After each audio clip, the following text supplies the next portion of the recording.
পাহাড়ে গমন কেবল শুনেছি রহে আপন ভ্রমণ মনে মনে ছোট রানী চিন্তিতে লাগিল মোর কটু বাক্যে ধর্ম মনে গিয়াছিল বলে কথা রাধি। হ্যালো বন্ধুরা, সকলকে গুড মর্নিং। আর আজকে রাধে রাধে দিয়ে সকালটা শুরু করলাম। আশা করি তোমরা সবাই ভালো আছো। প্রত্যেক দিনের মতো একটা নতুন ভিডিও নিয়ে চলে এসেছি। কালকে ছিল একাদশী, তো একাদশীটা পালন করেছিলাম বন্ধুরা, তোমরা জানোই। আর আজকে হচ্ছে দ্বাদশী। আজকে আমি ভোর 5টার সময় উঠেছি, যেহেতু অনেকই কাজ থাকে দ্বাদশীর সকালবেলায়। তো মায়ের হাতে হাতে একটু হেল্প করতে ভালো লেগেছিল, কেননা কালকে সারা রাত ধরে বৃষ্টি হয়েছে। আর আমার বাবা কিন্তু সকাল সকাল স্নান করে মন্দিরে চলে গেছে এবং ভাগবত পাঠ করছে, সেটা তোমাদের সাথে শেয়ার করলাম। কি কি রান্না হয়েছে সেগুলো তোমাদেরকে শেয়ার করা যাক। আজকে হয়েছে মুগ ডাল, আলু মাখা, পনির, সজনে ডাঁটা, আলু দিয়ে একটা তরকারি, তারপরে হয়েছে পুঁই শাকের পাতা, লাল শাক দিয়ে একটা ভাজা, সাথে হয়েছে কচু শাক। তো প্রথমেই আমি সেবা নিচ্ছি। প্রথমে বাবা আজকে অন্নপ্রসাদ দিয়েছিল, চিড়ে দিয়ে ভগবানকে সেবা দিয়েছিল, আর সাথে ছিল ভক্তিভাবে ভগবানকে নমস্কার করে তারপরে সেবা শুরু করলাম। তো আজকে প্রসাদটা কিন্তু খুব ভালো হয়েছিল। প্রসাদ সেবার পর শুরু করলাম ডাল দিয়ে। তো আজকে কিন্তু অর্ধেক রান্না আমি করেছি, অর্ধেক রান্না মা করেছে। তো কালকে লাইভে আমাকে অনেকেই বলছিল যে একাদশী কেন করা হয়, একাদশী করলে কি কি হয়। তো আজকে সেই বিষয়ে একটু আলোচনা করব। অনেকের প্রশ্ন থাকে যে একাদশী কবে থেকে শুরু করা উচিত। আমি মনে করি একাদশীর সামনে যে একাদশী আসছে, তো সেটা দিয়ে তুমি শুরু করতে পারো, কোনো অসুবিধা নেই। আমি জানি একাদশী দুরকমভাবে করা যায়। একদম নির্জলাভাবে একাদশী পালন করা যায়, আবার ফল নিয়েও সেবা করা যায়। অনেকে সাবু, কলা ইত্যাদি খেয়ে থাকে। এবার জানা যাক একাদশী করলে কি ফল লাভ হয়। অশ্বমেধ যজ্ঞ, রাজশুভ যজ্ঞ করলে যে ফল লাভ হয় তার থেকে বেশি একাদশী ব্রত পালন করলে ফল লাভ হয়। একাদশী ব্রত পালন করে দেবরাজ ইন্দ্রও তাকে সম্মান করে। একাদশী ব্রত পালন করলে এছাড়াও আমাদের বহু বহু জন্মের পাপ হয়। শ্রীকৃষ্ণ আমাদের প্রতি সন্তুষ্ট হন এবং মৃত্যুর পর আমরা বৈকুণ্ঠ ধামে গমন করতে পারি। তাহলে বন্ধুরা বুঝতেই পেরেছো একাদশী ব্রত করলে আমাদের কি কি ফল লাভ হয়।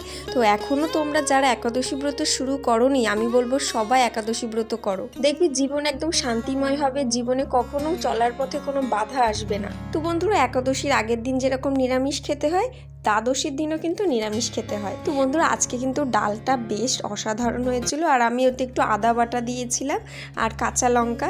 তো এইভাবে কিন্তু ডাল খেতে আমার খুব ভালো লাগে। তো তারপরে কচু শাক এদিকে কিন্তু আমার ভাই এসে বলছে দিদি আমার ওষুধগুলো দিয়ে দে, আমি ওষুধ খাবো। তো দেখো আমি খেতে খেতে ওরা আবার ওষুধগুলো সব দিয়ে দিলাম। আর হ্যাঁ বন্ধুরা, আমার ভাই আগের থেকে অনেকটা সুস্থ, তোমাদের আশীর্বাদে, ভগবানের আশীর্বাদে ও এখন আপাতত অনেকটাই ভালো আছে। তোমরা কে কোথা থেকে ভিডিওটা দেখছো অবশ্যই আমাকে জানিও কমেন্টে।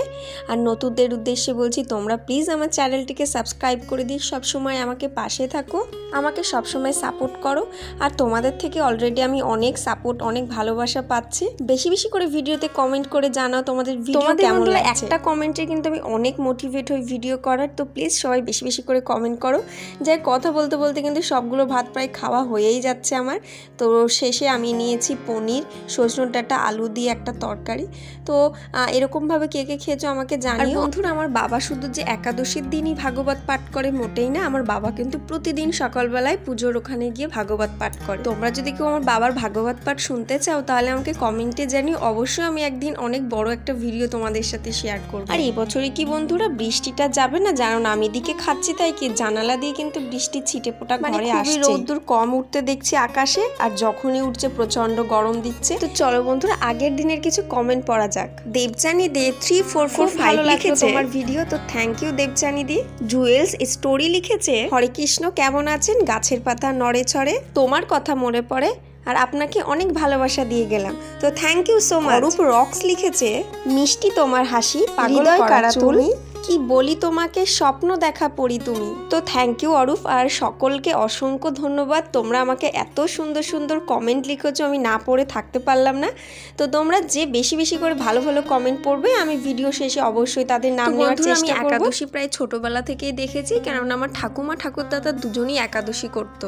তো প্রথম দিকে আমার ঠাকুমা ঠাকুরদা একদম নির্জলাভাবে একাদশী ব্রত পালন করতো, কিন্তু যখন বয়স হয়ে গিয়েছিল তখন তো পুরো ওরকম পারতো না, তাই একবেলা ফল জল সাবু ইত্যাদি এগুলো সেবা করতো। আর বন্ধুরা আমি কিন্তু আমার ঠাকুমার কাছ থেকে একাদশী শেখা এবং ঠাকুমার সাথেও আমি একাদশী পালন করেছি। বর্তমানে সেই দুজনের মধ্যে একজন নেই, আমার ঠাকুর দাদা নেই, 2 বছর এখন আমার বাবা মা দুজনই একাদশী করে। তার সাথে জানো বন্ধুরা আমার ছোট্ট ভাই সেও কিন্তু একাদশী পালন করে। আর তোমরা জানোই তো আমি কত পরিমাণে ভগবানের সেবা করতে পছন্দ করি। আমার ভগবানের সেবা করতে খুব ভালো লাগে আর এটা আমি ছোটবেলা থেকেই করি। তো তোমাদের নিরামিষ পনিরের তরকারি কেমন লাগে বলো তো, আমাকে কমেন্টে জানিও। আমার কিন্তু পনির খেতে খুব ভালো লাগে, তুমি পনিরের যে কোনো ডিশ দেবে। কিন্তু আমার ভাই একেবারে পনির খেতে পছন্দ করে না, মানে তরকারিতে, ও আবার খায় কাঁচা কাঁচা পনির, কিন্তু কাঁচা পনির খেতে আমি একদমই পছন্দ করি না। যারা নিরামিষভোজী মানুষ তারা বেশি করে পনির খায় এবং পনির খাওয়া কিন্তু সত্যিকারের শরীরের পক্ষে খুব ভালো, খুব উপকার। তো আজকে খাওয়ার সময় আমার পাশে আমার ভাই ছিল এবং আমার ভাই কথা বলতে বলতে আমি পুরোটা খাবার শেষ করেছিলাম। আর যেহেতু কালকে উপোস ছিলাম তো একটু কষ্ট হয়ে গেছিলো ভাতগুলো শেষ করতে। মা আসলে আজকে আমাকে অনেকটা ভাত দিয়েছে জানো। তো দেখতেই পাচ্ছ চেটেপুটে থালাটা পুরো পরিষ্কার করে দিয়েছি আর মনে হয় আজকে সারাদিন আমার ভাত খেতেই হবে। তারপরে অবশিষ্ট একটু ডাল ছিল, তো ডালে আমি হলো গন্ধরাজ লেবু দিয়ে ভালো করে চটকিয়ে ডালটা চুমুক দিয়ে খেয়ে নিয়েছি। আর কিন্তু ডালের উপরে যে জলটা ওটা খেতে কিন্তু আমার খুব ভালো লাগে। এমনি বিশেষত প্রতিদিন ডাল হলে একদম পছন্দ হয় না, বাট মাঝে মাঝে এরকম ডাল খেতে খুব ভালো লাগে। ভিডিওতে কোনো ভুল ত্রুটি হয়ে থাকলে সবাই আমাকে ক্ষমা করে দেবে। আর এখন যে ওয়েদারটা, সবাই সাবধানে থেকো, কেউ বৃষ্টিতে কিন্তু বেরিও না। আমার কিন্তু বৃষ্টিতে ভিজে প্রচন্ড জ্বর হয়েছে। ভিডিওটা তোমাদের কেমন লেগেছে অবশ্যই আমাকে কিন্তু কমেন্টে জানিও। আজকের মতো টাটা, আবার কোনো ভালো ভিডিও নিয়ে তোমাদের সাথে দেখা হচ্ছে। টাটা।